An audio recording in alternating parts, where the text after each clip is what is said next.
মূলত 5টি পর্বে বিভক্ত। প্রথম পর্বে আল্লাহ তাআলা একটি ইন্ট্রোডাক্টরি ডিসকাশন দিয়েছেন। সেখানে তিনি রাসূল সাল্লাল্লাহু আলাইহি ওয়াসাল্লাম যে আল্লাহর পাঠানো প্রফেট, মেসেঞ্জার অফ আল্লাহ সুবহানাহু ওয়া তাআলা, এটা কনফার্ম করেছেন।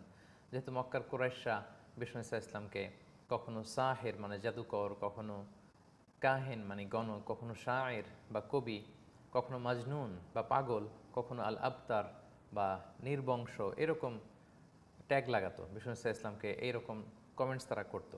তো বিষ্ণু ইসা ইসলামকে সান্ত্বনা দেওয়ার জন্য, বিষ্ণু ইসা ইসলামকে তার হৃদয়কে আরও মজবুত করবার জন্য আল্লাহ তাআলা বলেছেন যে ইন্নাকা লামিনাল মুরসালিন, হে নবী আপনি রাসূলদের অন্তর্ভুক্ত। আপনার একটা লং হিস্ট্রি আছে, লেগেসি আছে। অন্যান্য প্রফেটরা যেমনি এসছে আপনিও তেমনি এসছেন, আপনি সর্বশেষ রাসূল, সর্বশ্রেষ্ঠ রাসূল। এবং যারা এগুলো বলছে তাদের কপালে যে আসলে হেদায়েত নেই, এটা কনফার্ম করে আল্লাহ তাআলা সূরা ইয়াসিনের প্রথম পর্ব শেষ করেছেন বা ইন্ট্রোডাক্টরি ডিসকাশন শেষ করেছেন।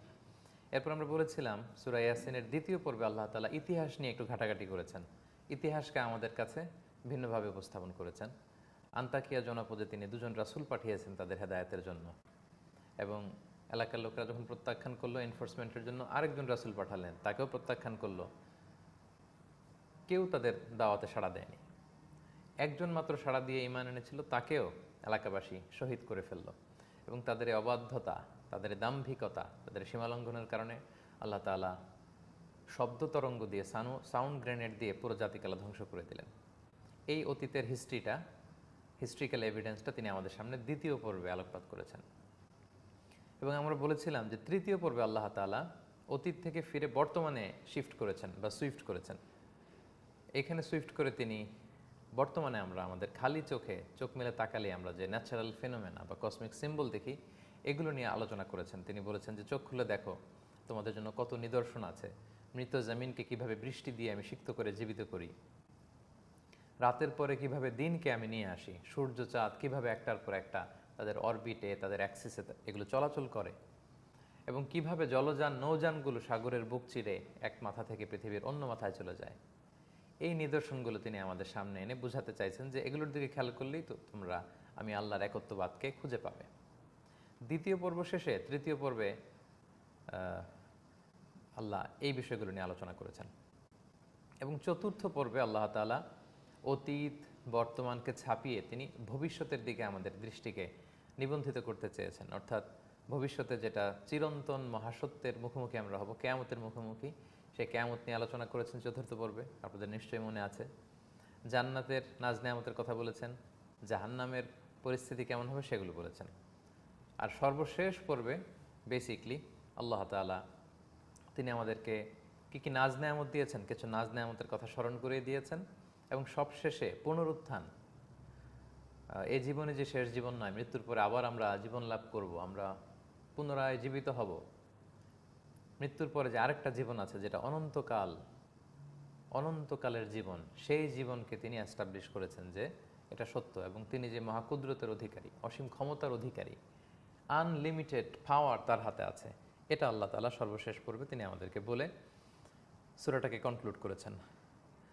আমাদের বিশ্বাস যে আপনারা যারা শুরু থেকে শেষ পর্যন্ত আমাদের এই আলোচনাগুলো শুনেছেন, তাদের কাছে এখন পুরো সূরা ইয়াসিনের একটা ক্লিয়ার ইমেজ বা পিকচার আপনাদের চোখের সামনে ভেসে বেড়াচ্ছে। সম্মানিত সুধী, আজকের শেষ পর্বে আমরা বেসিকলি 83 আয়াত বিশিষ্ট কোরআনের চমৎকার সূরা বা দ্য হার্ট অফ দ্য কোরআন, কোরআনের হৃদয় নামের এই সূরাটি, কলবুল কোরআন যাকে আখ্যা দেওয়া হয়েছে, এই সূরা থেকে আমরা আসলে আমাদের জীবনের কি পাথেয় সংগ্রহ করতে পারি, আমাদের জীবনের পাঠ, আমরা কিছু লাইফ লেসন, কোরআনের প্রতিটা আয়াত থেকে আসলে ইনফিনিট লেসন রয়েছে। From every single verse of the Quran আমরা অনেক শিক্ষা বের করে আনতে পারবো। কিন্তু এত দীর্ঘ আলোচনা যেহেতু আমাদের লাইভ সেশনে সম্ভব নয়, আমি পুরো সূরাটি থেকে 15টি লাইফ লেসন বের করে এনেছি, যে এই সূরা থেকে আমাদের জন্য শিক্ষা, আমাদের জীবনের পাথেয়, আমাদের জীবনের চলতি পথের পাঠ। এই 15টি শিক্ষা আজকে চতুর্থ পর্বে আপনাদের সাথে শেয়ার করবো ইনশাআল্লাহ বিইذনিল্লাহ। তার আগে আমরা একটু দেখে নিতে চাই যে কারা কারা আপনারা আমাদের সাথে আমাদের ফেসবুক ভেরিফাইড পেজে এই লাইভ সেশন এবং ইউটিউবের লাইভ সেশনে যুক্ত হয়েছেন। শুরুতে আমরা একটু দেখে নিব বাংলাদেশ থেকে আপনারা কারা কারা যুক্ত হয়েছেন আমাদের ফেসবুকের লাইভে, এবং দেশের বাইরে থেকে পৃথিবীর অন্যান্য দেশ থেকেও আপনারা কারা কারা যুক্ত হয়েছেন। আপনাদের নাম উল্লেখ করে দেশের কোন জেলা কিংবা দেশের বাইরে কোন দেশ থেকে আপনারা যুক্ত হয়েছেন আপনারা আমাদেরকে জানাবেন।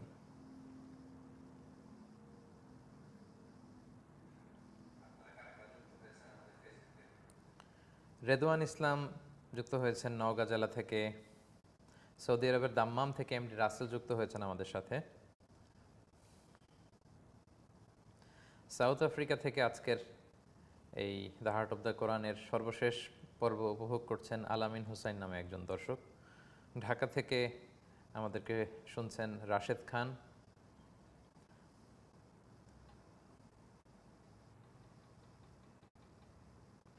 সৌদি আরব থেকে জাভেদ পাটোয়ারি। ব্রাহ্মণবাড়িয়া থেকে যুক্ত হয়েছেন নোহা। কিশোরগঞ্জের ইটনা থেকে আমাদেরকে দেখছেন সাব্বির ইসলাম।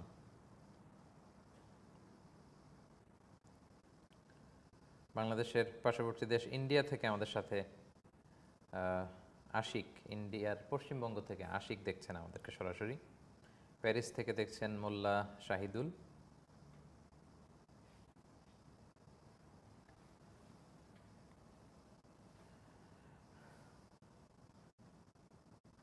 কাতার থেকে দেখছেন আতিক হাসান।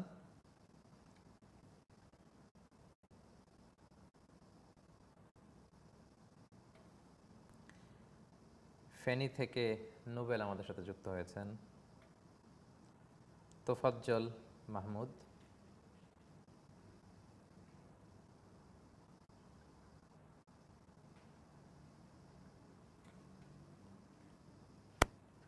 ভোলা থেকে আশরাফুল ইসলাম আশিক। প্যারিস থেকে আহমেদ জায়েদ যুক্ত হয়েছেন আমাদের সাথে।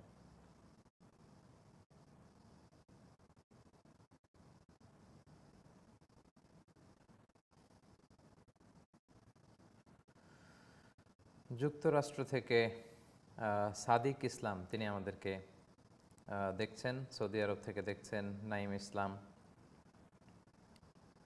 বাংলাদেশের বিভিন্ন জেলা থেকে এবং পৃথিবীর বিভিন্ন দেশ থেকে আমাদের এই লাইভটিতে প্রায় আমাদের ফেসবুক ভেরিফাইড পেজে ৬,২০০ জন দর্শক ও শ্রোতাবৃন্দ যুক্ত হয়েছেন, আলহামদুলিল্লাহ।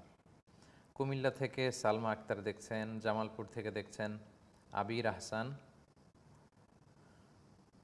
আয়ারল্যান্ড থেকে আমাদের সাথে যুক্ত হয়েছেন রফিকুল ইসলাম। চিটাং থেকে সাইমা সাদিয়া। যারা আমাদের ফেসবুক পেজ থেকে আমাদের এই লাইভ সেশনটি দেখছেন তাদের সবাইকে সাদর সম্ভাষণ জানাচ্ছি। এ পর্যায়ে আমরা একটু দেখে নিব যে আমাদের ইউটিউবে মিজানুর রহমান আজহারি নামে যে ভেরিফাইড ইউটিউব চ্যানেল, সেখান থেকে কারা কারা যুক্ত হয়েছেন। সেখানে অনেকে যুক্ত হয়েছেন আমাদের সাথে। পাবনা থেকে যুক্ত হয়েছেন, কুষ্টিয়া থেকে আশিক যুক্ত হয়েছেন, যশোর থেকে রাকিব যুক্ত হয়েছেন, আব্দুল হান্নান ঠাকুরগাঁও থেকে, সিলেট থেকে সাইফুর রহমান, বরিশাল থেকে মোহাম্মদ ইমন, ভারতের হুগলি জেলা থেকে দ্য পাথ অফ দিন যুক্ত হয়েছে। তারপর বরগুনা থেকে মিরাজুল ইসলাম নামে একজন যুক্ত হয়েছেন। বরিশাল থেকে মোহাম্মদ ইমন যুক্ত হয়েছেন। তাওহিদ ফুলতলা থেকে, খুলনার ফুলতলা। কুয়েত থেকে যুক্ত হয়েছেন সোহাগ আহমেদ। ভারতের হুগলি থেকে যুক্ত হয়েছেন ময়মনসিংহ থেকে সুলতানা রানী।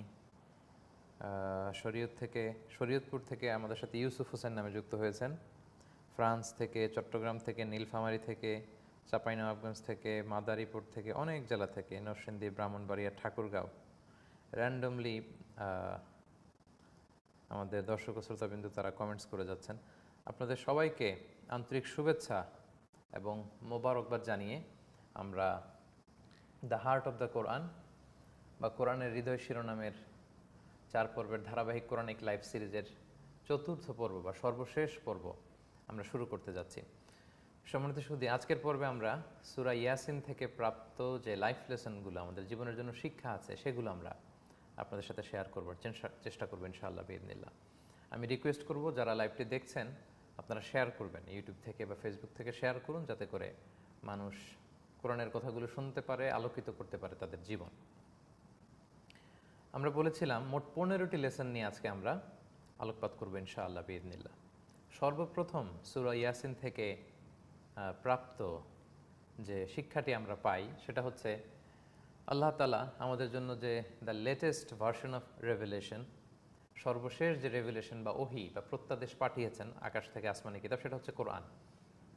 এবং এই কোরআনের ব্যাপারে তিনি সূরা ইয়াসিনের 2 নম্বর আয়াতে শপথ করে বলেছেন যে ওয়াল কোরআনিল হাকিম, প্রজ্ঞাময় কোরআনের শপথ, অথবা এমন কোরআন যেটা হাকিম, যেটা ভার্ডিক্ট দিতে সক্ষম, বিচার করতে সক্ষম, রায় দিতে সক্ষম, এমন কোরআনের শপথ, অথবা কোরআন কোরআন মুহকাম, অর্থাৎ well connected, perfectly connected, well net.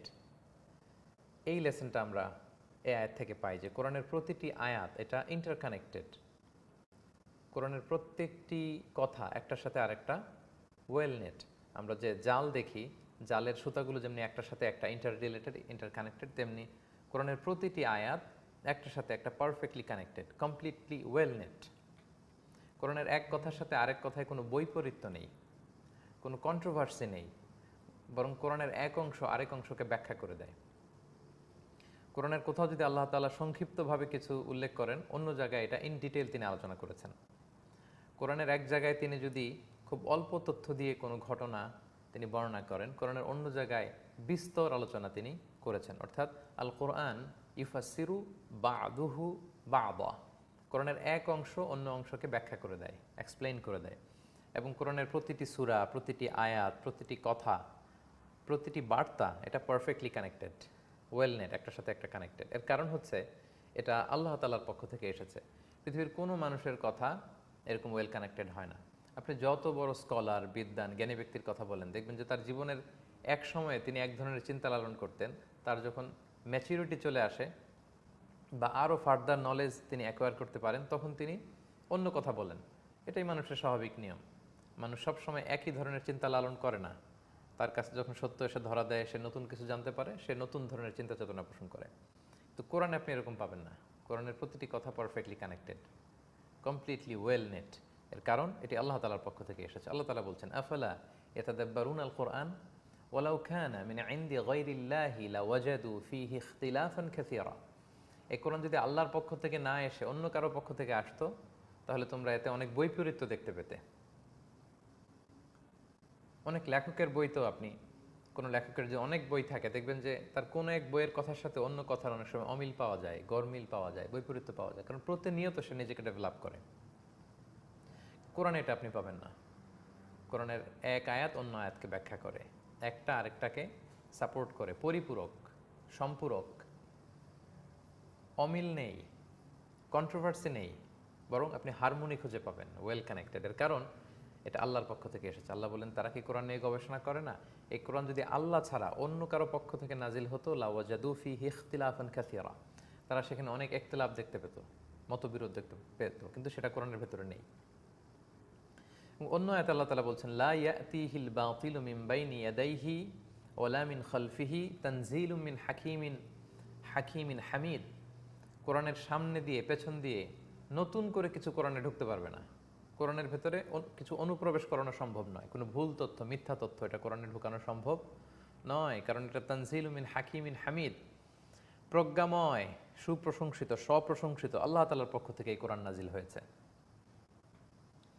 ফলে কোরআনের মধ্যে নতুন করে কোনো ভুল ভাল, ভ্রান্তি এটা ঢুকবে না, কারণ এটা ওয়েল প্রোটেক্টেড। তাহলে এই প্রথম লেসনটা আমরা জানলাম যে কোরআনের every single verse of the Quran is well protected, perfectly connected এবং কমপ্লিটলি ওয়েল নেট, একটা আরেকটার সাথে জুড়ে আছে। ওয়াল কোরআনিল হাকিম মানে ওয়াল কোরআনিল মুহকাম, সুদৃঢ়, ফার্ম, পাকা পোক্ত কোরআনের শপথ, যে কোরআন এক আয়াত আরেক আয়াতকে সাপোর্ট করে, এক্সপ্লেইন করে, ওয়েল কানেক্টেড থাকে, আর কোনো বৈপরীত্য কোরআনে খুঁজে পাওয়া যায় না। এটা হচ্ছে টাইমলেস মিরাকেল। সময় ছাপিয়ে, যুগ ছাপিয়ে, কাল ছাপিয়ে কিয়ামত পর্যন্ত কোরআন তার গাইডেন্স বিলাতে থাকবে মানুষের জন্য। আল্লাহু আকবার। এই ফার্স্ট লেসনটা আমরা সূরা ইয়াসিন থেকে পাই। 2 নম্বর যে লেসনটি পাই সেটি হচ্ছে, জেনে বুঝে যে ব্যক্তি সত্য প্রত্যাখ্যান করে তার নসিবে আল্লাহ তাআলা হেদায়েত রাখেন না। আপনি হেদায়েতকে চিনতে পারছেন না, কোনটা সত্য জানতে পারছেন না, আপনি খুব চাচ্ছেন আসলে সত্য কোনটা, মহাসত্য কোনটা, সেটাকে গ্রহণ করার, what is truth, what is right, এটা খুঁজতে চাচ্ছেন, জানতে চাচ্ছেন। আপনার পক্ষে সত্য খুঁজে পাওয়া সম্ভব, আপনার পক্ষে হেদায়েতের দেখা পাওয়া সম্ভব, আপনার গাইডেড হওয়া সম্ভব, কিন্তু আপনি জানেন যেটা সত্য, কিন্তু প্ল্যান করেছেন আপনি মানবেন না, আপনার পক্ষে হেদায়েত পাওয়া সম্ভব নয়। এটাই হচ্ছে কোরআনের দৃষ্টিভঙ্গি। এবং আল্লাহ তাআলা এটা অনেক জায়গায় বলেছেন। সূরা ইয়াসিনের 10 নম্বর আয়াতে আল্লাহ তাআলা বিশ্বনবীকে অ্যাড্রেস করে বললেন যে ওয়াসাওয়াউন আলাইহিম আনযারতাহুম আম লাম তুনজিরহুম লা ইউমিনুন। নবী হে, ওদেরকে আপনি কুরাইশদেরকে, যারা এরকম গোয়ার্তুমি করছে, সীমালঙ্ঘন করছে, বাড়াবাড়ি করছে, তারা জানে সত্য কিন্তু প্ল্যান করেছে সত্য হলো আমরা মানব না, যেহেতু আমাদের চিন্তার বিপরীত, আমাদের বাপ দাদার সেই ধর্মকে আঁকড়ে ধরে রাখবো, আমরা মূর্তির পূজাই করব, পৌত্তলিকতাইকেই আমরা বেছে নিয়েছি। এই চিন্তা নিয়ে যারা বসে আছে গো ধরে, তাদেরকে আপনি হেদায়েত দিতে পারবেন না। সাওয়াউন আলাইহিম, সমান সমান, সতর্ক করেন বা না, ওয়ার্নিং দেন আর না দেন, লা ইউমিনুন, তারা ঈমান আনবে না। সূরা বাকারায় আল্লাহ তাআলা এটা আরো চমৎকার করে বলেছেন যে খতামাল্লাহু আলা কুলুবিহিম ওয়া আলা সামঈহিম ওয়া আলা আবসারিহিম গিশাওয়া ওয়া লাহুম আযাবুন আযীম। আল্লাহ তাদের অন্তরে মোহর মেরে দিয়েছেন, খেতাম মেরে দিয়েছেন, সিলগালা করে দিয়েছেন, এই অন্তরে আর হেদায়েতের নূর ঢুকবে না। তাদের কানেও আল্লাহ সিল মেরে দিয়েছেন, চোখে আল্লাহ পর্দা দিয়েছেন, তারা সত্যকে দেখে না। তাহলে অনেকে বলে যে আল্লাহই তো পর্দা দিয়েছে, আল্লাহই তো সিল মেরেছে, তো আমি হেদায়েত পাবো কি করে? না, এটা আল্লাহর ফাইনাল ফায়সালা। যখন আল্লাহ দেখে যে সে শুধু টালবাহানা করে, সত্যকে দেখে জেনেও সত্যকে মানে না, তখন আল্লাহ তাআলা এই স্ট্রিক্ট ডিসিশন নেন যে আমি তার হৃদয়ে সিল মোহর মেরে দিলাম, খেতাম মেরে দিলাম, তার নসিবে হেদায়েত নেই, ছাড় পাওয়ার সুযোগ নেই, বেঁচে যাওয়ার সুযোগ নেই, যা করি আমরা লিখে রাখি, আল্লাহ তাআলা লিখে রাখেন। সো আমরা ভালো কাজ করেও যারা দুনিয়াতে বিপদের মুখোমুখি হই, জুলুমের শিকার, আমাদের এখানে আশা জাগা নিয়ে একটা বার্তা যে এগুলো কিন্তু আল্লাহ লিখে রেখেছেন, এর প্রতিদান, রিওয়ার্ড আমি পাবো, এগুলো জমা হচ্ছে আমার অ্যাকাউন্টে, এগুলো জমা হচ্ছে। আমি মাজলুম, আমাকে মানুষ ভুল বুঝেছে, সমাজ আমাকে ভুল বুঝেছে, কিন্তু আল্লাহ বলে আমি ভুল বুঝিনি, তোমার সব কাজ আমি লিখে রেখেছি, ভালো করলে ভালোর প্রতিদান তুমি পাবে, খারাপ করলে খারাপের প্রতিদান তুমি পাবে। ওয়াকুল্লা শাইইন আহসাইনাহু ফি ইমামিম মুবিন, প্রতিটি কাজ ওয়েল ডকুমেন্টেড ম্যানারে লিখে রাখা হচ্ছে, সংরক্ষিত হচ্ছে, লিপিবদ্ধ হচ্ছে। তাহলে এটা আমরা শিখলাম। সো আমরা বিশ্বাসীরা, আমরা যেন যে কোনো কাজ করার আগে, যে কোনো পদক্ষেপ নেওয়ার আগে, স্টেপ ফেলার আগে আমরা যেন ভাবি যে এই কাজটা কিন্তু ডকুমেন্টেড থাকবে। আমরা যখন মানুষের সামনে কিছু করি তখন খুব সাবধানে কথা বলি, আমরা ক্যামেরার সামনে যখন কিছু করি বলি সাবধানে বলি, কারণ এটা রেকর্ডেড, ডকুমেন্টেড। আল্লাহ তাআলা বলেন এরকম ইমামুম মুবিন নামক ভিডিও রেকর্ড দিয়ে আমি সব কিছু সিসি ক্যামেরার মতো টুকে রাখছি, তুলে রাখছি, লিপিবদ্ধ করে রাখছি, আর সংরক্ষিত থাকছে আমার কাছে। সো আমরা যেন আমাদের প্রতিটি কাজ করবার আগে ভেবে নেই যে এই কাজগুলো রেকর্ডেড হচ্ছে। সো এগুলো কি আল্লাহ তাআলা সন্তুষ্টির পথে আমি চলছি, নাকি এমন কাজ করছে যে কাজ আল্লাহ তাআলা ক্রোধান্বিত হচ্ছেন আমাদের উপর? আমাদের প্রতিটি কাজ করার আগে এটা ভেবে নেওয়া উচিত। সম্মানিত সুধী, সূরা ইয়াসিন থেকে 4 নম্বরে যে লেসনটা আমরা পাই সেটা হচ্ছে আমাদের হেদায়েতের জন্য আল্লাহ তাআলা অনেক রাসূল পাঠিয়েছেন, নবী পাঠিয়েছেন, এবং তারা প্রত্যেক রাসূল, all prophets, they bearing the same mission, একই মিশন নিয়ে দুনিয়াতে এসেছেন, তাওহীদ, রিসালাত, আখিরাত। এক আল্লাহর দাওয়াত দিয়েছেন, রিসালাতকে মেনে নেওয়ার আহ্বান করেছেন, এবং আখিরাতের দাওয়াত তারা দিয়েছেন। এবং প্রত্যেক নবী একে অপরকে কোঅপারেট করেছেন, কেউ কারো বিরোধী ছিলেন না। যেমন মুসা আলাইহিস সালাম, হারুন আলাইহিস সালাম একই সময়ের নবী, দুই ভাই, তাই বলে কেউ কারোর প্রতি জেলাসি করেননি, বিরোধিতায় নামেননি, কোঅপারেশন, কোলাবোরেশন এটা করেছেন। লূত আলাইহিস সালাম, ইব্রাহিম আলাইহিস সালাম একই টাইমের নবী। লূত আলাইহিস সালাম ছিলেন আল্লাহর খলিল, ইব্রাহিম আলাইহিস সালামের ভাতিজা, একে অপরকে কোঅপারেট করেছেন, কোলাবোরেশন করেছেন। আমরা সূরা ইয়াসিনের 2য় পর্বেও দেখেছি কোন এক জনপদে তাদের হেদায়েতের জন্য আল্লাহ একসাথে 2 জন রাসূল প্রেরণ করলেন, একই মিশন, একই কাজ, একে অপরের সহকর্মী, সহধর্মী, সহমর্মী, কোঅপারেশনের জন্য 2 জন মিলে যাতে দাওয়াতি কাজ করতে পারে। 2 জনের দাওয়াতে কাজ হচ্ছে না, আল্লাহ রিইনফোর্সমেন্ট করলেন, আরো একজন নবী পাঠালেন। চিন্তা করেন, সুবহানাল্লাহ, এক এলাকার হেদায়েতের জন্য 3 জন নবী, আল্লাহর পাঠানো 3 জন নবী একই মিশনে, having the same mission, same project, same slogan, আনি আবুদুল্লাহ, এক আল্লাহর ইবাদত করো। ইয়া কওমি আবুদুল্লাহ মা লাকুম মিন ইলাহিন গায়রু, হে আমার কওম, তোমরা আল্লাহর ইবাদত করো, কেন আল্লাহকে ছেড়ে অন্য কিছুর ইবাদত করো? এই কথা বলার জন্য 3 জন এসেছেন, কিন্তু 3 জনের মধ্যে কোনো ধরনের বিরোধ ছিল না, হিংসা ছিল না, একে অপরকে দেখতে পারে না, সহ্য করতে পারে না, এটা ছিল না। আল্লাহু আকবার। ইদ আরসালনা ইলাইহিম ইসনাইন, সূরা ইয়াসিন সাক্ষী আল্লাহ বলেন তাদের কাছে দুজন রাসূল পাঠালাম, ফাকাযযাবুহুমা, তাদেরকে মিথ্যা প্রতিপন্ন করা হলো, ফাআযযাজনা বিসালিস, তৃতীয়জন পাঠালাম। তারা এসে বলল আমরা রাসূল। তাহলে দেখুন এক কাজের জন্য আল্লাহ 3 নবী পাঠিয়েছেন, 3 জন মিলে মিশে একাকার হয়ে দাওয়াতি কাজে অংশগ্রহণ করেছেন। আল্লাহু আকবার। এখান থেকে আমাদের শিক্ষা কি? আমরা এখন স্কলাররা যারা আছেন, দাঈরা যারা আছেন, ওলামারা যারা আছেন, তাদের সেম মিশন। প্রতিটি ইসলামিক দলের একই মিশন, তারা আল্লাহর জমিনে আল্লাহর দিন কায়েম করতে চায়, আল্লাহর বাণীকে অন্য সব কিছুর উপরে প্রাধান্য দিতে চায়, ইসলামকে বিজয়ী শক্তি হিসেবে দেখতে চায়। সবার যদি উদ্দেশ্য একই হয় তাহলে এত বিভেদ কেন আমাদের মধ্যে, এত কন্ট্রোভার্সি কেন, একে অপরের প্রতি এরকম জেলাসি কেন? আমরা যদি দেখি আমাদের বাংলাদেশের প্রেক্ষাপটটাকে যদি আমরা সামনে আনি, আমরা সোশ্যাল মিডিয়ায় দেখি যে একজন স্কলার আরেকজনের স্কলারের ব্যাপারে সমালোচনা করছেন, একেবারে উলঙ্গ সমালোচনা, অন্যকে হেয় করে তুচ্ছ তাচ্ছিল্য করে কথা বলছেন। সামান্য যে শিষ্টাচার, এই শিষ্টাচারকে ভায়োলেট করে শিষ্টাচার বহির্ভূত কথা বলছেন, মাঝে মাঝে আগ্রাসী হয়ে ফেরোসাস হয়ে কথা বলছেন। যেহেতু শুধু কথা বলার সুযোগ আছে, কিন্তু হয়তো ক্ষমতা থাকলে তাদের উপর ঝাঁপিয়ে পড়তেন। এজন্য আল্লাহ তাআলা আলেমদেরকে ক্ষমতা দিচ্ছেন না বাংলাদেশে। এত দল, ইসলামপন্থীদের হাতে ক্ষমতা নেই, কারণ হয়তো এই কাজটাই আমরা করব। আমরা যাদেরকে পছন্দ করি না, যাদের ব্যাপারে আমাদের জেলাসি, অ্যালার্জি, আমরা তাদের উপর হামলে পড়ব। তো এখনও আমরা ক্ষমতা পাওয়ার উপযোগী হইনি, ওই ব্রডার লিডারশিপে যাওয়ার উপযোগী আমরা এখনও হইনি। সূরা ইয়াসিনের 2য় পর্ব থেকে আমাদের শিক্ষা হচ্ছে, যেহেতু আমাদের মিশন এক, আমাদের ভিশন এক, আমরা আল্লাহর জমিনে আল্লাহর দিন বাস্তবায়ন করতে চাই, কোরআনের কথা ছড়িয়ে দিতে চাই, সত্য সুন্দর কল্যাণের বাণী আমরা ছড়াতে চাই। সবার কাজ যেহেতু এক, সো একে অপরের সাথে কোঅপারেশন থাকা উচিত, কোলাবোরেশন থাকা উচিত, সহমর্মী হওয়া উচিত, একে অপরকে সাপোর্ট করা উচিত। আমার ভাই তো আমার কাজটাই করছে, নবীওয়ালা কাজই তো করছে, দিনী দাওয়াতের কাজই তো করছে, এই বিশাল কাজ করে সে আমার দায়িত্ব আরো হালকা করে দিচ্ছে, তো সে তো আমার সহযোগী।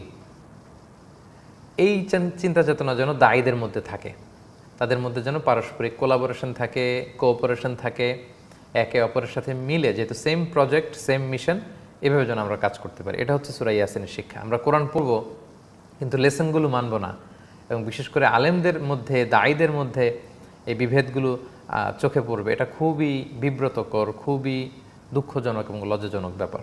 আল্লাহ তাআলা আমাদের দেশের ওলামাদেরকে, স্কলার্সদেরকে, দায়ীদেরকে একই প্ল্যাটফর্মে এসে একে অপরের প্রতি সহানুভূতি, সহমর্মিতা, ভালোবাসা, সাপোর্ট, কোঅপারেশন রেখে যেন আমরা একই মিশনে, একই প্রজেক্টে কাজ করতে পারি। আল্লাহ তৌফিক দান করুন। তাহলে এই মিশন, এই লেসনটা আমরা পাই যে সব নবী একই মিশনে এসেছেন, একে অপরকে কোঅপারেট করেছেন। সো আমরাও যারা দিন প্রচার করতে চাই, যেহেতু একই মিশন, আমাদের কোলাবোরেশন, কোঅপারেশন থাকা উচিত। 5 নাম্বার যে লেসনটা আমরা সূরা ইয়াসিন থেকে পাই সেটা হচ্ছে, সব নবীরা বলেছেন যে ওয়ামা আলাইনা ইল্লাল বালাগুল মুবিন। যে 3 জন নবীকে আন্তাকিয়া জনপদে পাঠানো হয়েছে ওনারাও এটাই বলেছেন।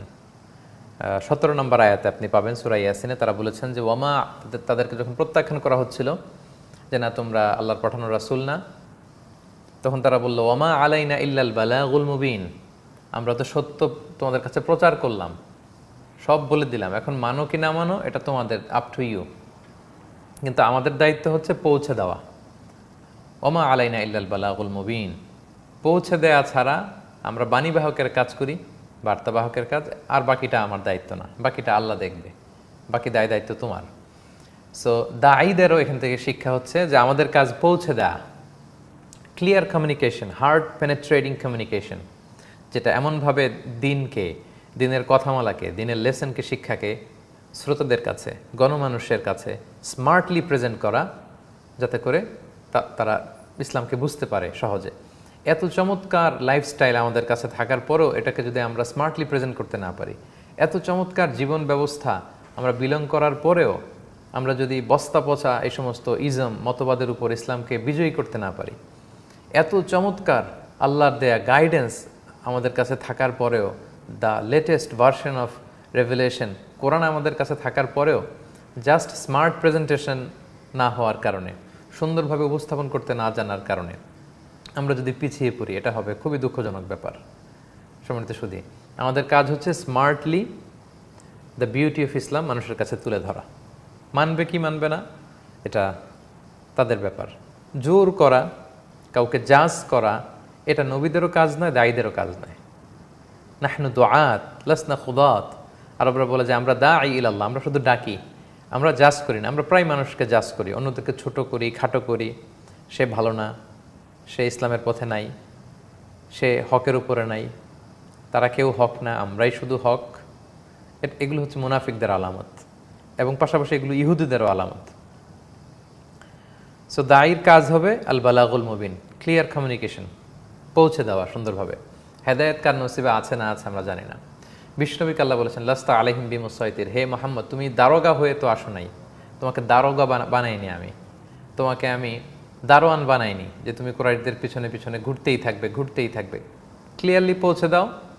দিতে চান চাওয়া, এটাকে আবশ্যক করা, এটা নিষেধ, এটা দায়ীদের বৈশিষ্ট্যের সাথে যায় না। 2 নম্বর হচ্ছে ওয়াহুম মুহতাদুন, রাসূলরা হেদায়েত প্রাপ্ত, তারা কোনো দুনিয়াবি কিছু ডিমান্ড করে না, চায় না, আল্লাহর খুশির জন্য সত্য কথা বলে যায়, দিনের দাওয়াত দিতে থাকে, এটা হচ্ছে তারা হক হওয়ার একটা প্রমাণ। 2 নম্বর হচ্ছে মুহতাদুন, রাসূলরা হেদায়েত প্রাপ্ত, অনুপম চরিত্রের অধিকারী, কথা বার্তা, তাদের লেনদেন সব কিছু অত্যন্ত চমৎকার। সো দায়ীদেরও এই বৈশিষ্ট্য থাকতে হবে। এক, দিনই কাজ তারা আল্লাহ সন্তুষ্টির জন্য করবে, কোনো প্রতিদান তারা ডিমান্ড করবে না, চাইবে না, এমনি কোনো সম্মানই তাদেরকে আসলে সেটা গ্রহণ করবে, উপহার তারা গ্রহণ করতে পারে। রাসূল সাল্লাল্লাহু আলাইহি ওয়াসাল্লাম এটা করতেন, নবীরা এটা করতেন। এবং তারা হেদায়েতের উপর অটল থাকতে হবে।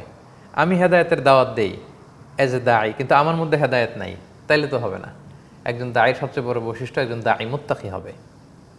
একজন দায়ীর সবচেয়ে বড় বৈশিষ্ট্য সে যা বলে সে নিজেও আমল করবে। একজন দায়ীর সবচেয়ে বড় বৈশিষ্ট্য তার কথাবার্তা, আচরণ, লেনদেন এটা ট্রান্সপারেন্ট হবে, পরিচ্ছন্ন হবে। সো এই আয়াত থেকে কাদেরকে আমরা ফলো করব এটা আল্লাহ বলে দিয়েছেন। আমরা কার ফলোয়ার হব? এক হচ্ছে ইত্তাবিউ মান লা ইয়াসালুকুম আজরা, দিনী কাজে যারা কোনো প্রতিদান ডিমান্ড করে না তাদের অনুসরণ করো, এবং যারা হেদায়েতের উপর অটল আছে, যারা তাকওয়া অবলম্বন করে, যারা ইলম অনুযায়ী আমল করে, এই জাতীয় দায়ীদেরকে আমাদের ফলো করতে হবে। এই ব্যাপারটি আমরা সূরা ইয়াসিনের 21 নম্বর আয়াত থেকে পাই।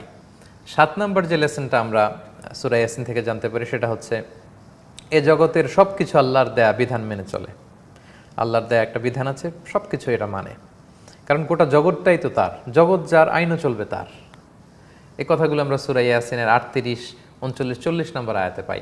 সেখানে আল্লাহ বলেছেন সূর্যকে ঘোরার প্রদক্ষিণের একটা সময় বেঁধে দিয়েছে, কত দিন কত বছর ঘুরবে, কতটুকু স্পিডে ঘুরবে, কিভাবে তার পক্ষে প্রদক্ষিণ করবে, ওই পর্যন্ত সে ঘুরবে, যেদিন কিয়ামত হবে থেমে যাবে। ওই সফটওয়্যার সূর্যের মধ্যে দিয়ে দেওয়া আছে। চাঁদ কিভাবে ঘুরে প্রতি মাসে কি অবস্থানে যাবে আল্লাহ আদেশ দিয়েছেন, ওই আদেশ চাঁদ পালন করছে। দিনের পরে রাত আসে, রাতের পরে দিন আসে, কত ঘন্টা পরে আসবে, কিভাবে আবর্তিত হবে, আল্লাহ তাআলা তাদের জন্য আইন করে দিয়েছেন, বিধান করে দিয়েছেন, তারা মানে। জগতের সব আল্লাহর বিধান মানে, কিন্তু আমরা আল্লাহর বিধান মানতে চাই না। আমরা বিধান মানতে চাই না। আল্লাহ গোটা বিশ্ব যখন তিনি সৃষ্টি করলেন, সৃষ্টি করে তিনি ফাকাল লাহা, আসমানকে, ওয়ালিল আরদি, জমিনকে বললেন ইতিয়া তাওআন আও কারাহা ক্বালাতা আতাইনা তাইঈন। আল্লাহ বললেন ইচ্ছায় অনিচ্ছায় আমার কাছে আসো। তারা বললেন আল্লাহ তাইঈন, আমরা অনুগত হয়ে তোমার কাছে আসলাম। অন্য আয়াতে আল্লাহ বলেন ওয়ালাহু আসলামা মান ফিস সামাওয়াতি ওয়াল আরদি তাওআন ওয়া কারাহা, আকাশ জমিনে যা আছে সব কিছু সারেন্ডার করে আল্লাহর আইন মেনে চলে, সব কিছু। কোরআনের অন্যত্র আল্লাহ তাআলা বলেন ওয়া ইম মিন শাইইন ইল্লা ইউসাব্বিহু বিহামদিহি ওয়ালাকিন লা তাফকাহুনা তাসবিহাহুম। এই পৃথিবীতে যা আছে সব কিছু আল্লাহর তাসবিহ পড়ে। আকাশ আল্লাহর তাসবিহ পড়ে, জমিন আল্লাহর তাসবিহ পড়ে, বাতাস আল্লাহর তাসবিহ পড়ে, সাগরের ঢেউগুলো আল্লাহর তাসবিহ পড়ে, পাহাড় আল্লাহর তাসবিহ পড়ে, বজ্রপাত আল্লাহর তাসবিহ পড়ে, পাখিগুলো আল্লাহর তাসবিহ পড়ে, বৃক্ষরাজি, মৎস্যকুল, প্রাণীকুল, পক্ষীকুল, সব কিছু আল্লাহর তাসবিহ পড়ে। আল্লাহ বলেন ওয়ালাকিন লা তাফকাহুনা তাসবিহাহুম, কিন্তু সে তাসবির ভাষা তোমরা বুঝো না, সেই কান তোমাদের নেই, তোমরা শুনতে পাও না। তাহলে জগতে যা আছে সব আল্লাহর নিয়ম মেনে চলে, কারণ পুরো জগৎটাই তার নিয়মে এই পৃথিবী চলবে। সৃষ্টি যার, বিধানও তার, আইন চলবে তার। আমরা যেন আল্লাহর দেয়া বিধানে অনুগত হতে পারি, আল্লাহর আদেশের সামনে আমরা যেন সারেন্ডার করতে পারি, মাথা যেন পেতে দিতে পারি, এই মানসিকতা আমাদের গঠন করতে হবে। এই শিক্ষাটা আমরা পাই, সব কিছু আল্লাহর দেয়া বিধান মেনে চলে। সূরা ইয়াসিনের 8 নম্বর লেসন হচ্ছে একটা সময় আসবে মানুষ যেদিন কিয়ামতকে চাক্ষুষ দেখবে, সেদিন সব কিছুর চাক্ষুষ প্রমাণ হয়ে যাবে। সেদিনটা আসবে যখন মানুষ দেখবে, তখন সব কিছু তার কাছে ফকফকা হয়ে যাবে, পরিষ্কার। এটা আমরা বলেছি সূরা ইয়াসিনের 51 এবং 52 নম্বর আয়াতে যে ওয়ানুফিখা ফিস-সূর, যখন ইসরাফিল সিংহায় ফুৎকার দিবে, ফাইদা হুম মিনাল আজদাসি ইলা রাব্বিহিম ইয়ানসিলুন, জেনারেশন টু জেনারেশন কবর থেকে, জমিন থেকে লাশগুলো উঠবে। উঠে কি বলবে? ক্বালু ইয়া ওয়াইলানা মান বা'আসানা মিন মারকাদিনা, কে জাগালো রে আমাদেরকে ঘুম থেকে? হাযা মা ওয়া'দার রহমান ওয়া সাদাকাল মুরসালুন, বলা হবে হ্যাঁ এটাই হচ্ছে রহমান বলেছিলেন, কিয়ামত যে হবে এটাই সেদিন। সম্মানিত সুধী, একটু খেয়াল করুন ওই দিনটা কেমন হবে যখন আমরা কবর থেকে উঠব, এবং যখন আমরা সেই দৃশ্য দেখব আমাদের কাছে সব ক্লিয়ার হয়ে যাবে যে আল্লাহ তাআলা কোরআনে বলেছিলেন, নবীরা বলেছিল, আলেমরা বলেছিল। সেদিন সব ক্লিয়ার হয়ে যাবে। এই দুনিয়াতে যারা নাস্তিক বলে নিজেদেরকে পরিচয় দেয়, যারা বলে স্রষ্টা বলতে কিছু নাই, মৃত্যুর পরে জীবন বলতে কিছু নাই, আমরা যদি তর্কের খাতিরে সাপোজ ধরেও নেই যে আসলে কিছুই নেই, যদিও আমাদের বিশ্বাস যে মৃত্যু পরবর্তী জীবন আছে, জান্নাত জাহান্নাম আছে, আল্লাহর বিচারের সামনে আমাদের মুখোমুখি হতে হবে, এটা আমাদের বিশ্বাস এবং এটা মহাসত্য বলে আমরা মানি। কিন্তু তর্কের খাতিরে যদি আমরা ধরেও নেই যে নাস্তিকরা যে বলে কিছুই নেই, মৃত্যুর পরে সব শেষ, আসলেও যদি এরকম হয় নাস্তিকরা যেটা বলে, এতে আমাদের লস কোথায়? এতে আমাদেরও লস নেই, নাস্তিকদেরও লস নেই, মৃত্যুর পরে কিছুই নেই, আমরা সব মাটির সাথে মিশে শেষ হয়ে যাব। কিন্তু যদি আমাদের বিশ্বাস সত্য হয়, আমাদের নাস্তিক ভাইদেরকে আমি আহ্বান করে তাদের চিন্তার দুয়ারে একটু নক করতে চাই যে এই যে আমরা মৃত্যু পরবর্তী জীবনে বিশ্বাস করি, যদি আমাদের কথা সত্য হয় তখন পরিস্থিতি কি হবে? তখন নাস্তিকদের অবস্থা কি হবে? তারা তো কবর থেকে উঠে বলবে মান বা'আসানা মিন মারকাদিনা হাযা, কে আমাদের ঘুম ভাঙালো? এবং সেই কিয়ামতের বিভীষিকাময় পরিস্থিতি তারা যখন সেদিন দেখবে তখন বলবে হায় রে, কোরআনে যা এসেছিল, আলেমরা যা বলেছিল, নবীরা যে বার্তা নিয়ে এসেছিল তাই তো মিলে গেল, তাই তো পুরো হয়ে গেল। তো সেই দিন আফসোস করার আগে আমরা এখনই যেন বিশ্বাসী হই, আমরা যেন আমাদের আস্থা, ভয় এগুলো আল্লাহর জন্য আমরা যেন সাবেত করি। সম্মানিত সুধী, এই শিক্ষাটা আমরা পাই। সূরা ইয়াসিনের 9 নম্বর শিক্ষা হচ্ছে বিচার দিবসে, কিয়ামতের দিন, সেদিন কাউকে ঠকানো হবে না, কাউকে জুলুম করা হবে না। আমরা কত লাকি, আমরা বিচারক হিসেবে আল্লাহ তাআলাকে পেয়েছি। আমরা অনেক সময় দুনিয়ার বিচারে অনেক সময় হ্যাপি হই না, বাদী হ্যাপি বিবাদী হ্যাপি হয় না, বিবাদী হ্যাপি বাদী হ্যাপি হয় না, কারণ মানুষের দুর্বলতা থাকে, কারো প্রতি পক্ষপাত দুষ্টতা থাকে, অনেক বিষয় থাকে। কিন্তু কিয়ামতের বিচারে আমরা এমন একজনকে জাজ হিসেবে পেয়েছি, আল্লাহু আকবার, তিনি মুসলিমদেরকেও কোনো ফেভার দিবেন না, আবার নাস্তিকদের উপরে জুলুম করবে না। আল্লাহু আকবার। কাফির, নাস্তিক, মুশরিক, অবিশ্বাসী, পত্তলিক, তাদের প্রতি এক বিন্দু জুলুম আল্লাহ করবে না। এমন না যে আমরা আল্লাহকে ডেকেছি, আল্লাহর ইবাদত করেছি, সো আমাদেরকে তিনি অনেক ফেভার দিয়ে দিবেন, যা দেয়ার তাই দিবেন। আর যারা আল্লাহকে অবিশ্বাস করেছে তাদেরকে আল্লাহ জুলুম করবেন না, তাদের কৃতকর্মের যতটুকু পাওনা ততটুকুই বুঝিয়ে দিবেন। এই কথাটি সূরা ইয়াসিনের 54 নম্বর আয়াত আল্লাহ চমৎকারভাবে বললেন যে ফাল ইয়াউমা লা তুযলামু নাফসুন শাইআ ওয়া লা তুজজাউনা ইল্লা মা কুনতুম তা'মালুন, আজ কারো প্রতি বিন্দুমাত্র জুলুম করা হবে না, এবং তারা যা করেছিল শুধু অতটুকুই তাদেরকে বুঝিয়ে দেয়া হবে। আল্লাহু আকবার। আল্লাহ জুলুম করবেন না। কোরআনের অন্যান্য আয়াতে আল্লাহ তাআলা বলেন মা ইউবাদদালুল কওলু লাদাইয়া ওয়া মা আনা বিযাল্লামিল লিল আবিদ, আমি আমার কোনো বান্দার উপর জুলুম করি না। বিভিন্ন আয়াত আল্লাহ বলেছেন যে আমি জালিম নই, আমি জুলুম করি না, যে যতটুকু প্রাপ্য ততটুকু। ফামাইয়া আমাল মিসকালা যাররাতিন খাইরা ইয়ারা, যাররা পরিমাণ ভালো করেছো তো সেটা পাবে, যাররা পরিমাণ খারাপ করেছো তো সেটা পাবে। সব কিছুর হিসাব সেদিন দেয়া হবে, কাউকে ঠকানো হবে না। আপনারা আশ্বস্ত থাকুন। আহকামুল হাকিমিন, আলাইসাল্লাহু বিআহকামিল হাকিমিন, সূরা 3-এর শেষে আল্লাহ প্রশ্ন ছুড়েছেন, আমি কি আহকামুল হাকিমিন নই? সকল জাজেস, বিচারকদের মধ্যে কি আমি শ্রেষ্ঠ বিচারক নই? অবশ্যই। বালা ইয়া রাব্বানা, অবশ্যই আপনি সর্বশ্রেষ্ঠ বিচারক, এবং আপনাকে জাজ হিসেবে পেয়ে আমরা খুশি। আল্লাহ বলেন সেদিন ঠকাবো না আমি কাউকে, বিন্দু পরিমাণ, সরষের দানা পরিমাণ জুলুম আমি করব না, এটা বলে আল্লাহ তাআলা আমাদেরকে আশ্বস্ত করেছেন। এটা হচ্ছে সূরা ইয়াসিনের 9 নম্বর শিক্ষা। সূরা ইয়াসিনের 10 নম্বর শিক্ষা হচ্ছে জান্নাতে জান্নাতবাসীরা যাই চাবে তাই পাবে। আই রিপিট, 10 নম্বর শিক্ষা হচ্ছে জান্নাতে জান্নাতীরা যাই চাবে তাই পাবে। আল্লাহু আকবার। এই কথাটি আল্লাহ তাআলা সূরা ইয়াসিনের 57 নম্বর আয়াতে বলেছেন যে লাহুম ফিহা ফাকিহাতু ওয়া লাহুম মা ইয়াদউন, তাদের জন্য ফলের ব্যবস্থা থাকবে, আপ্যায়ন থাকবে, রিসেপশন থাকবে, ওয়েলকামিং রিসেপশন থাকবে, ওয়েলকামিং ড্রিঙ্কস থাকবে, তাদেরকে হেল্প করার জন্য ওয়েটার থাকবে গেলমান নামে, তাদেরকে এন্টারটেইন করার জন্য হুর থাকবে, পবিত্রা সঙ্গিনী থাকবে। আল্লাহ বলেন ফল থাকবে, আর ওয়ালাহুম মা ইয়াদদাউন, তারা সেখানে যা ডিমান্ড করবে, যা চাবে তাই পাবে। এটা হচ্ছে জান্নাতের একটা ফিচার, যে জান্নাতে যা চাওয়া যায় তাই পাওয়া যায়। পৃথিবীর কোথাও এটা নেই, কোনো 7 স্টার হোটেলেও নেই, কোনো রয়্যাল প্যালেসেও নেই। আপনি যা চাবেন তাই তারা হাজির করতে পারবে না মানুষের সীমাবদ্ধতার কারণে, কিন্তু জান্নাতে যা চাবেন তাই পাবেন। অনেকে বলে যে জান্নাতে কি এটা পাওয়া যায়? আমরা নানা সময় আমাদের দিনী ভাই বোনদের প্রশ্নের সম্মুখীন হই যে শায়েখ জান্নাতে কি এটা পাওয়া যায়, জান্নাতে কি আল্লাহ এটা দিবে, জান্নাত কি এটা মিলবে? এবং আমাদের ছোট্ট ছেলেমেয়েরাও প্রশ্ন করে, যে আমার মেয়ে আমাকে প্রশ্ন করে যে আব্বু জান্নাতে কি এটা পাবো, ওইটা পাবো, খেলনা দিবে, গাড়ি দিবে, ফল দিবে, ওইটা দিবে, দোলনা দিবে। এই বিভিন্ন ধরনের অদ্ভুত অদ্ভুত যে প্রশ্নগুলো ছোটদের মাথায় আসে, তারা এই প্রশ্নগুলো করে থাকে। আল্লাহ তাআলা খুব এক্সপ্লিসিটলি বলেছেন ওয়ালাকুম ফিহা মা তাশতাহি আনফুসুকুম, মানে তোমাদের অন্তর যা চাইবে, তোমাদের ডিজায়ার যা চায়, তোমাদের আত্মাটা যা পেতে চায় তাই পাবে। যেটা তোমার ভাল লাগে, যেটাতে তুমি খুশি হও, যেটাতে তোমার কমফোর্ট লাগে, যেটাতে তুমি প্লেজার পাও, আনন্দ পাও, সুখ পাও, হ্যাপিনেস পাও, সব পাবে। ওয়ালাকুম ফিহা মা তাদদাউন, যা ডিমান্ড করবে তাই পাবে। বলতে দেরি, হাজির হতে দেরি নেই। এটা হচ্ছে জান্নাতের একটা কোয়ালিটি। আমি এটা চাই কিন্তু পাচ্ছি না, তাইলে জান্নাতে যে লাভ হইলো কি? আমি এইভাবে চাই, ওইভাবে পাচ্ছি না, তাহলে এটা জান্নাত হলো কি করে? জান্নাতে যে যেমন, যেরকম, যেভাবে, যেটা চাবে সেটাই মুহূর্তে সে পেয়ে যাবে। আল্লাহু আকবার। This is call Jannah, paradise. তাহলে 10 নম্বর লেসন সূরা ইয়াসিনের 57 নম্বর আয়াত থেকে আমরা জানলাম জান্নাতে মানুষ যাই চাবে তাই সে পেয়ে যাবে। ওখানে না বলতে কিছু নেই। ল্যাকিংস, স্টক আউট, পাওয়া যাচ্ছে না, এখন নাই, পরে দিব, ঘাটতি, কমতি, এই ধরনের কোনো এক্সকিউজ নাই, কোনো কথা থাকবে না। আপনার মনে যা চাবে আল্লাহর জান্নাতে আপনি তাই পাবেন। সুবহানাল্লাহ। এটা ছিল সূরা ইয়াসিনের 10 নম্বর শিক্ষা। সূরা ইয়াসিনের 11 নম্বর শিক্ষা, সেদিন আমাদের নিজেদের হাত পা আমাদের বিরুদ্ধে সাক্ষী দিবে যারা পাপ কাজ করবে।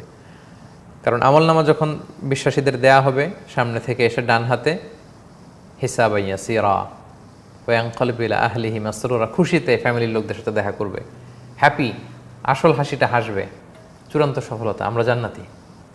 কিন্তু যারা জাহান্নামী, পেছন দিক থেকে এসে বাঁ হাতে আমলনামা দেয়া হবে, তাদের কান্না আর কে দেখে?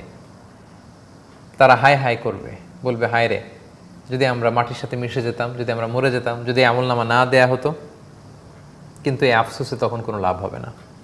তখন তারা আল্লাহর কাছে অস্বীকৃতি জানাবে, আল্লাহ আমি তো এই কাজ করিনি, তোমার ফেরেশতারা মিথ্যা লিখেছে, ভুল লিখেছে, যা করিনি তা চাপিয়ে দিয়েছে আমার কাঁধে। এরকম যখন বলতে চাইবে, আল্লাহ তাআলা তাদের মুখটাকে সিলগালা করে দিবেন, মুখটাকে সেলাই করে দিবেন। এই কথাটা আল্লাহ তাআলা সূরা ইয়াসিনের 65 নম্বর আয়াতে বলেছেন, আল ইয়াউমা নাখতিমু আলা আফওয়াহিহিম, সেদিন তোমার মুখকে আমি সিল্ড করে দেব, সিল আপ করে দেব। ওয়া তুকাল্লিমুনা আইদিহিম, তোমার হাত সেদিন কথা বলবে। ওয়া তাশহাদু আরজুলুহুম বিমা কানু ইয়াকসিবুন, তোমার পা সাক্ষী দিবে তুমি কি করেছিলে। আল্লাহু আকবার। একটু চিন্তা করুন, যে হাত পা অঙ্গ প্রত্যঙ্গগুলোকে আমরা খাইয়ে দাইয়ে পেলে পুষে তো পরিপুষ্ট করলাম, কত ক্লিন রাখি, ক্রিম মাখি, পারফিউম মাখি, সেই হাত, আমার নিজের হাত আমার বিরুদ্ধে সাক্ষী দিবে, আমার পা আমার বিরুদ্ধে সাক্ষী দেবে, আমার দেহ, আমার চামড়া আমার বিরুদ্ধে সাক্ষী দেবে। অন্য আয়াতে আল্লাহ বলেছেন ওয়াকালু লিজুলুদিহিম লিমা শাহিদতুম আলাইনা, সেদিন মানুষ আশ্চর্য হয়ে বলবে, কিরে তোমরা আমার বিরুদ্ধে সাক্ষী কেন দিচ্ছ? ক্বালু, তারা বলবে আনতাকানাল্লাহুল্লাযী আনতাকা কুল্লা শাই, ওই আল্লাহ আমাদেরকে কথা বলার সুযোগ করে দিয়েছেন। যে আল্লাহ যে কোনো জিনিসকে কথা বলার সুযোগ দিতে পারেন। আল্লাহু আকবার। আল্লাহ চাইলে সব পারেন।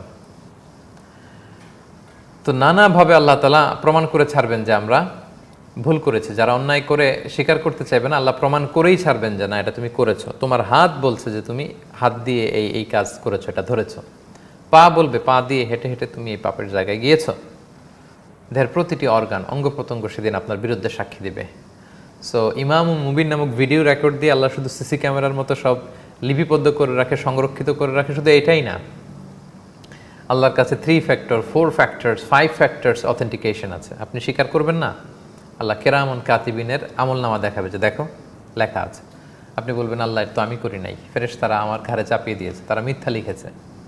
আল্লাহ তাআলা তখন আপনাকে সিল আপ করে দিবে, হাত পা সাক্ষী দেবে। সেটাও যদি আপনি না মানেন, আল্লাহ আপনার গলা থেকে একটা প্রিন্ট আউট বের করবেন, বলবেন যে দেখো তুমি যা বলেছো করেছো, এখানেও আরেকটা ফ্যাক্টর অথেন্টিকেশন আছে। আল্লাহ বলেন ওয়াকুল্লা ইনসানিন আলজামনাহু তায়রাহু ফি উনুকিহি ওয়া নুখরিজু লাহু ইয়াওমাল কিয়ামাতি কিতাবাই ইয়ালকাহু মানশুরা। প্রতিটা মানুষের গ্রীবা লগ্নে ছোট্ট একটা লকেট দিয়েছি। এই ছোট্ট একটা চিপের মধ্যে আপনি যা বলেছেন দুনিয়াতে সব ওখানে, আপনার আমলনামার বিভিন্ন কপি আল্লাহর কাছে থাকবে। আল্লাহ সেখান থেকে বের করে দেখাবেন যেটা আপনিই করেছেন। মানতে আপনাকে হবেই, প্রতিটা কাজ প্রমাণ করে করে আল্লাহ তাআলা আপনার কাছে সেটা দালিলিকভাবে প্রমাণ করবেন যে না এটা আপনিই করেছেন, কারণ তিনি আহকামুল হাকিমিন। তাই সম্মানিত শুধু পাপের পথে পা বাড়ানোর আগে আমরা যেন এগুলো ভাবি, একটু যেন মাথায় রাখি, চিন্তা করি যে সব কিছু আল্লাহ তাআলা লিপিবদ্ধ করছেন এবং আমার দেহের অঙ্গ প্রত্যঙ্গ আমার বিরুদ্ধে সাক্ষী দেবে একদিন। এই শিক্ষাটা আমরা পাই। 12 নম্বর শিক্ষা আমরা সূরা ইয়াসিন থেকে পাই, সেটা হচ্ছে আল্লাহ তাআলা আমাদের জীবনের মধ্যে আমাদের জন্য লেসন রেখেছেন। আমাদের জীবন চক্রে যদি আমরা একটু উপলব্ধি করতে পারতাম, আমরা যদি খেয়াল করি, আমরা ছোট ছিলাম, তারপর আমরা শৈশব শেষে কৈশোর, যৌবন, আমরা এখন জীবনের একটা মিডল এজে চলে এসেছি। দাড়ি চুল পাকতে শুরু করেছে, শৈশব দেখলাম, কৈশোর দেখলাম, যৌবন দেখলাম, এখন প্রৌঢ়ত্বের দিকে মুভ করছি। লম্বা হায়াত পাইলে আমরা হয়তো বার্ধক্যের দিকে মুভ করব। This is the circle of life. এটাই জীবনের চক্র।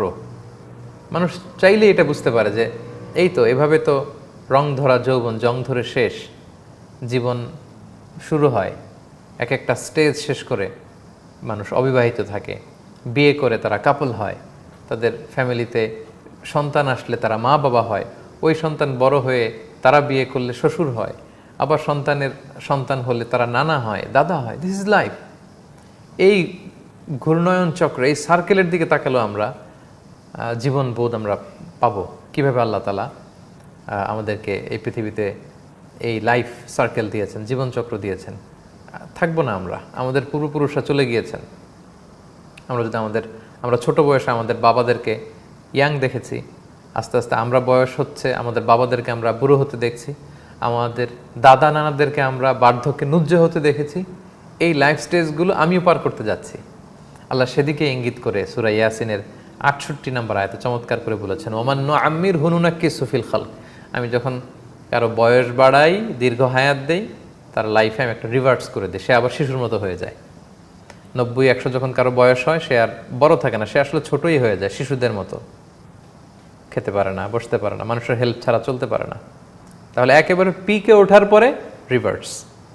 This is life. প্রিয় ভাইয়েরা, এই জীবনটা শুধু খেল তামাশা মৌজ মাস্তি করার জন্য আমরা আসিনি। এখন ইয়াং, আমাদের গায়ের রক্ত গরম, ধরাকে সরাগেন করি, আমার পা জমিনে পড়ে না, কাউকে আমি কেয়ার করি না, কিন্তু সময়ের আবর্তনে, কালের বিবর্তনে আমরাও সেই বার্ধক্যের দিকে যাচ্ছি, আমরাও সেই মৃত্যুর দিকে ধাবিত হচ্ছি। আমরা যদি একটু উপলব্ধি করতাম, আমরা যদি আমাদের জীবনচক্র নিয়ে একটু ভাবতাম, আমরা যদি আমাদের চিন্তার দিগন্তকে একটু প্রসারিত করতাম আমাদের লাইফ সার্কেলের দিকে তাকিয়ে, হেদায়েত আপনাতেই এসে ধরা দিত আমাদের। আল্লাহ সেটাই আমাদেরকে বলেছেন যে আফালাত ইয়াকিলুন। তারপরও তারা বুঝবে না, তারা দেখে না তাদের বাবা, তাদের দাদা, তাদের বড় আব্বা, পরদাদাদেরকে, তারাও তাদের মতো ইয়াং ছিল, আজকে তারা বুড়ো, মৃত্যুর প্রহর গুনছে। They will face the same situation in coming future. তাদের আসন্ন ভবিষ্যতে তারাও এটা মুখোমুখি হতে যাচ্ছে। আপনার জীবনের দিকে তাকালেই আপনি পেয়ে যাবেন, হেদায়েত পেয়ে যাবেন। এখানে আল্লাহ লেসন রেখে দিয়েছেন। সো এখানে কিন্তু উপলব্ধির একটা দ্বার উন্মোচিত হচ্ছে। আমাদের জীবনচক্রের দিকে যদি আমরা তাকাই, আমরা এই শিক্ষাটা পাই যে আমাদেরকে চলে যেতে হবে, আজীবন থাকতে আসিনি আমরা। সূরা ইয়াসিনের 68 নম্বর আয়াত থেকে এই বার্তা আমরা পাই। সম্মানিত সুধী, 13 নম্বর যে লাইফ লেসনটা আমরা পাই সেটা হচ্ছে আমরা অনেক সময় অতীত ভুলে যাই। অতীত ভুলে যাওয়া বড্ড বোকামি। অতীতকে ভুলে যাওয়া যাবে না। আমাদের একটু ভাবতে হবে আমরা কোথায় ছিলাম, আমরা কি ছিলাম, আমরা কোথায় ছিলাম, এটা একটু আমাদের ভাবতে হবে। আমরা অনেক সময় ভুলে যাই। সূরা ইয়াসিনের 77 নম্বর আয়াতে আল্লাহ তাআলা বলেছেন, আওয়ালাম ইয়ারাল ইনসানু আন্না খালাকনাহু মিন নুতফা। মানুষকে একটু দেখে না, খেয়াল করে না যে মানুষকে আমি কোত্থেকে বানিয়েছি? এক ফোঁটা বীর্য থেকে আমি মানুষকে বানিয়েছি। ফাইদা হুয়া খসিমুম মুবিন। কিন্তু এখন যখন তার গায়ে বীর্য, শৌর্য, শক্তি, সামর্থ্য, এখন সে আমার সাথে ঝগড়া করে। আমরা আস ইবনে ওয়াইলের কথা বলেছিলাম, মরা মানুষের হাড্ডি এনে গুঁড়ো করে ফু দিয়ে বিষ্ণুকে বলেছেন, এই জীর্ণ শীর্ণ হাড্ডিও তোমার আল্লাহ জীবিত করবে? তুমি এই কথা আমাদের বলো। আল্লাহ বলেন তার দাম্ভিকতা এত বড়, সে আমার সাথে মানুষের তুলনা দেয়। সে একটু খেয়াল করে না সে আগে কী ছিল, অতীত ভুলে যায়। একটু খেয়াল করলেই বুঝবেন যে আমরা ছোটোবেলা কত দুর্বল ছিলাম, ছোটোবেলার কথা মনেই রাখতে পারিনি, কেউ খাইয়ে না দিলে খেতে পারতাম না, ছোট বাচ্চাকে বসানো যায় না, আমি গত পর্বে বলেছিলাম একটা 2 মাসের বাচ্চাকে সে বসতেই পারে না, আর সে লোক অহংকার করে, সে অন্যের হেল্প ছাড়া বসতে পারতো না, বালিশ দিয়ে 2-4 জন ধরে তাকে বসানো লাগতো, ছেড়ে দিলে এক পাশে কাত হয়ে ছোট বাচ্চা পড়ে যায়। নিশ্চয়ই মনে পড়ে আপনাদের, বা আপনাদের ঘরে ছোট্ট সোনামনেরা থাকলে আপনারা তো দেখছেন যে তাদের কতটা সাপোর্টের প্রয়োজন হয়। আল্লাহ বলে তারও আগে তুমি ছিলে নুতফা, এক ফোঁটা বীর্য, শুক্রকীট। এই তুচ্ছ ছোট্ট অস্তিত্ব থেকে তোমাকে বাড়াতে বাড়াতে বাড়াতে নৌরিশ করতে করতে আমি ফুল ফর্ম বেবি করে মায়ের পেট থেকে আনলাম, বড় করলাম, বড় করতে করতে কৈশোর যৌবন তুমি পেলে, আর এখন তুমি আমি আল্লাহর বিরুদ্ধে দাম্ভিকতা দেখাও, ঝগড়া করো। আল্লাহ সেদিকে ইঙ্গিত করে বললেন যে অতীত ভুলে যাওয়া ঠিক না, অতীত ভুলে যাওয়া বড্ড বড় বোকামি। আমরা কোথায় ছিলাম, আমরা কি ছিলাম, এটা একটা আমাদের ভাবা দরকার। সূরা ইনসানে আল্লাহ চমৎকার করে বলেছেন যে হাল আতা আলাল ইনসানি হিনুম মিনাদ দাহরি লাম ইয়াকুন শাইআম মাযকুরা। মানুষকে একটু খেয়াল করে না যে মানুষের জীবনে একটা সময় ছিল উল্লেখ করার মতো সে কিছুই ছিল না, কিছুই তো ছিলাম না। আজকে আপনার বয়স 30 বছর আগে আপনি কি ছিলেন? কিছু ছিলেন? আপনার অস্তিত্ব ছিল, আপনার নাম ছিল, গ্রাম ছিল, অ্যাড্রেস ছিল, পরিচিত ছিল, নেম ছিল, ফেম ছিল, পাওয়ার ছিল, কিছুই ছিল না। তো এটা আমরা একটু ভাবি না কেন যে আমরা কি ছিলাম? কিছুই ছিলাম না। এই জন্য অতীত যারা ভুলে যায় তারা বড্ড বড় বোকা। অতীত ভুলতে নেই। অতীত মানুষের আই ওপেন করে। Past is an I opening for every human being. অতীত আপনার চোখকে খুলে দিবে। সাল্লাহ বলেন অতীত ভুলে যাও না, তুমি কি ছিলে একটু খেয়াল করো, তাহলেই তোমার দাম্ভিকতা দূরে চলে যাবে। সো আমরা কি ছিলাম, কোথায় ছিলাম, আমরা যেন খেয়াল করি, আমরা যেন অতীত ভুলে না যাই। সম্মানিত সুধী, 14 নম্বর সূরা ইয়াসিন থেকে প্রাপ্ত 14 নম্বর লেসন হচ্ছে পুনরুত্থান, পুনর্জীবন। আমরা বলেছিলাম যে তাওহীদ, আখিরাত এবং রিসালাত এগুলো সূরা ইয়াসিনের সেন্ট্রাল থিম হলেও one of the major theme of সূরা ইয়াসিন হচ্ছে পুনরুত্থান। আপনি দেখবেন যে বিভিন্ন আয়াতের ভেতরে এটাই আছে নেপথ্যে। আল্লাহ মৃত জমিনকে জীবিত করেন পানি দিয়ে, তার মানে বোঝাতে চান তোমাদেরকে উঠাবো। আল্লাহ বলেন আমি এটা বানাতে পারি, ওটা বানাতে পারি, তোমাদেরকে বানাতে পারবো না। এটা আল্লাহ বারবার বলেছেন। তার মানে পুনরুত্থান, পুনর্জীবন, মৃত্যু পরবর্তী যে জীবন, অনন্তকালের জীবন, এটা মহাসত্য। এটা আল্লাহ বারবার সূরা ইয়াসিনে প্রমাণ করতে চেয়েছেন। একটু খেয়াল করে দেখুন, আল্লাহ বলেছেন, গত পর্বে আমরা এটা নিয়ে কথা বলেছিলাম যে কুল ইউহয়িহাল্লাযী আনশাহা আউওয়ালা মাররা। বিষ্ণুনবীর কাছে মানুষের কঙ্কাল জীর্ণশীর্ণ করে আসিব নেওয়াল যখন বলল এটা জীবিত হবে, তখন আল্লাহ বললেন হ্যাঁ, এটাকে আল্লাহ জীবিত করবে, যেমনি প্রথম আল্লাহ এটাকে তৈরি করেছিল। আমরা বলেছিলাম কোনো জিনিস প্রথমে তৈরি করা সহজ। আল্লাহ যখন প্রথমে তোমাকে অস্তিত্বহীনতা থেকে বানাতে পারলেন, তা মাটির সাথে মিশে যাওয়ার পরে কেন পারবেন না? এটা তো আরও সহজ, এটা তো আল্লাহ আর পারবেন। আবার আল্লাহ বলেছেন আওয়ালাইসাল্লাযী খালাকাস সামাওয়াতি ওয়াল আরদা বিকাদিরিন আলা আন ইয়াখলুকা মিসলাহুম।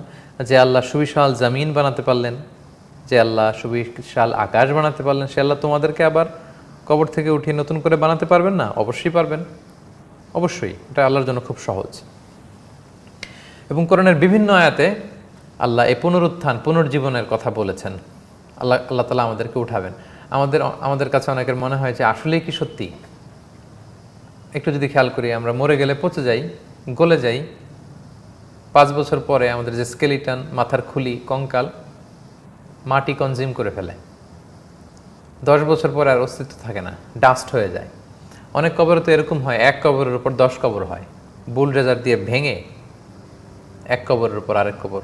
তো 20 বছর আগে যে কবর ছিল সে কই নাই, মাটি কনজিউম করে ফেলেছে, পোকামাকড় খেয়ে ফেলেছে, হাড্ডিগুলো এত নরম, বালুর সাথে মিশে বালুকণা। আল্লাহ বলে বালুকণা থেকে আমি জীবিত করব। কিভাবে? সহিহ মুসলিমের একটা হাদিস, বিষ্ণু সাল্লাল্লাহু আলাইহি ওয়াসাল্লাম বলেন ইন্না ফিল ইনসানি আযমান লা তাআকুলুহুল আরদু আবাদা। মানুষের দেহে একটি ছোট্ট হাড্ডি কণিকা আছে, এটা জমিন কনজিউম করতে পারে না।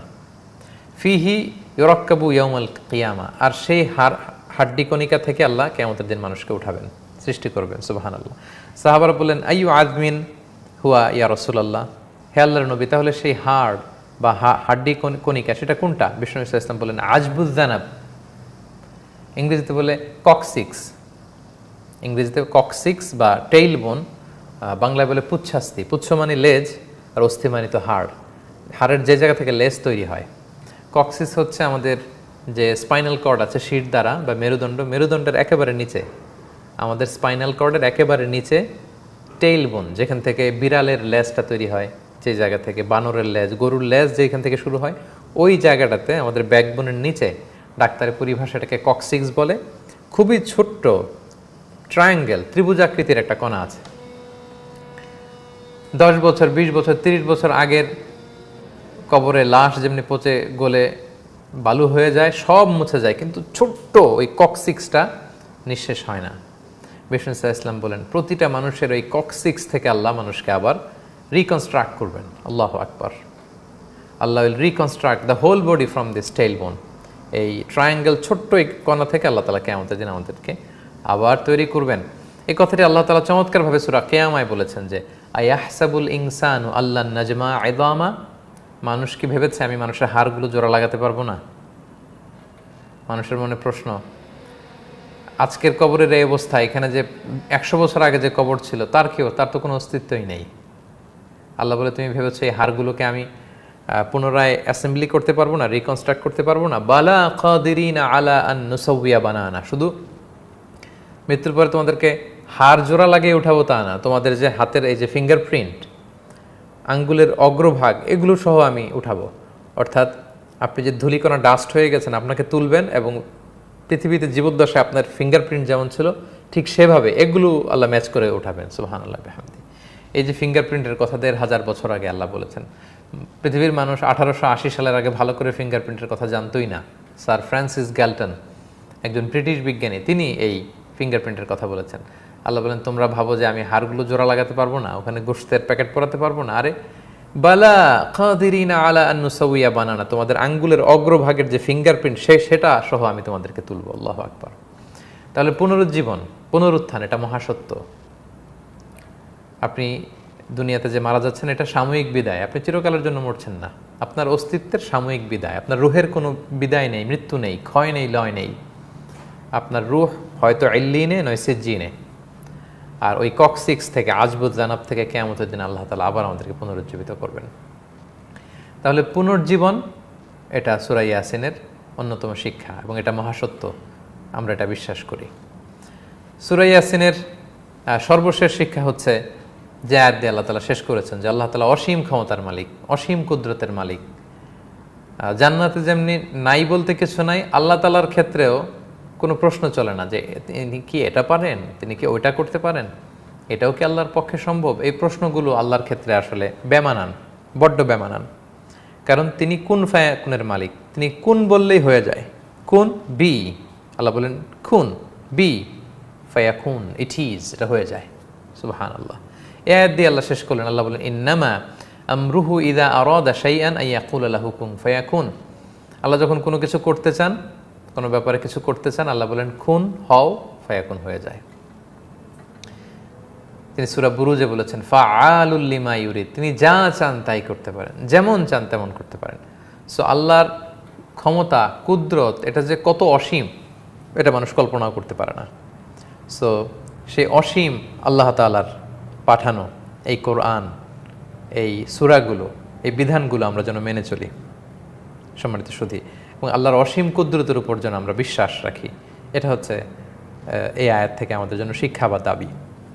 সম্মানিত সুধী, দেখতে দেখতে আমি বলেছিলাম যে 15টি লেসন আপনাদের সাথে শেয়ার করব। আল্লাহ তাআলার অসীম ক্ষমতা বা কুদরত বা কুন ফায়াকুনের এই লেসন দিয়েই আমরা সূরা ইয়াসিনের আজকের 4র্থ পর্ব শেষ করতে চাই। আমরা 4টি পর্বে বিস্তারিত আলোচনা করেছি সূরা ইয়াসিন নিয়ে। সূরা ইয়াসিনের অর্থ, মর্মার্থ, এটা সংক্ষিপ্ত তাফসির এবং লাইফ লেসন শেয়ার করার মধ্য দিয়ে আমরা সূরা ইয়াসিনকে কমপ্লিটলি শেষ করলাম। আলহামদুলিল্লাহ, আমরা আল্লাহর দরবারে শুকরিয়া জ্ঞাপন করছি যে আমরা ধারাবাহিকভাবে দ্য হার্ট অফ দ্য কোরআন বা কোরআনের হৃদয় শিরোনামের 4 পর্বের ধারাবাহিক কোরআনিক লাইফ সিরিজের 4র্থ পর্ব আমরা শেষ করতে পারলাম। আমরা আশা করি আপনারা এই সিরিজটি থেকে উপকৃত হয়েছেন এবং প্রতিটি পর্ব আপনারা শুনেছেন। আমাদের ভেরিফাইড পেজে, মিজানুর রহমান আজহারি পেজে এই লাইভটি থেকে যাবে, আমাদের ইউটিউব চ্যানেলেও থেকে যাবে। আপনারা যারা এই মুহূর্তে শুনতে পারছেন না, আপনারা পরবর্তীতে শুনবেন এবং লাইভটি শেয়ার করবেন আশা করছি। আর মাত্র 5টি দিন বাকি রমাদানুল মুবারকের রহমত, বরকত, মাগফিরাত, নাজাত, ক্ষমার মাস আল্লাহর প্রিয় হওয়ার মাস আমাদের কাছ থেকে বিদায় নিচ্ছে। কোরআন নাজিলের এই মাসে আমরা যেন বেশি বেশি কোরআনের সাথে সম্পর্ককে জুড়ে দেই, বেশি যেন কোরআন তেলাওয়াত করি, কোরআনের অর্থ পড়ি, কোরআনের শিক্ষাগুলো যেন নিজেদের জীবনে বাস্তবায়নের চেষ্টা করি, কোরআনময় করে তুলি আমাদের প্রতিটি ক্ষণ, প্রতিটি মুহূর্ত। সেই প্রত্যাশায় দ্য হার্ট অফ দ্য কোরআন বা কোরআনের হৃদয় শিরোনামের 4 পর্বের ধারাবাহিক কোরআনিক লাইফ সিরিজের 4র্থ পর্ব থেকে বিদায় নিচ্ছি। আপনারা সবাই ভালো থাকুন, সুস্থ থাকুন, নিরাপদে থাকুন। হাযা মা ইনদি ওয়াল ইলমু ইনদাল্লাহি আলাইহি তাওয়াক্কালতু ওয়া ইলাইহি উনীব। ওয়াসসালামু আলাইকুম ওয়া রাহমাতুল্লাহি তাআলা ওয়া বারাকাতুহু।